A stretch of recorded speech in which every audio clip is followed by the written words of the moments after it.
Pemirsa, akibat cuaca ekstrim, wilayah Gianyar tahun 2023 dihadapkan permasalahan bencana alam seperti tanah longsor dan pohon tumbang, terutama banyak terjadi di bulan Januari, Juli, dan Desember.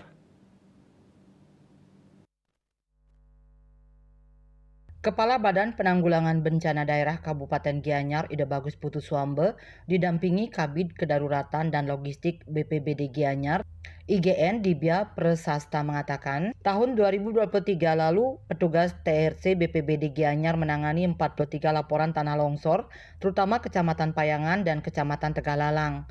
Berdasarkan rekapitulasi bencana tahun 2023, BPBD Gianyar mencatat menangani 43 kejadian tanah longsor, terbanyak terjadi di bulan Juli dengan 17 laporan.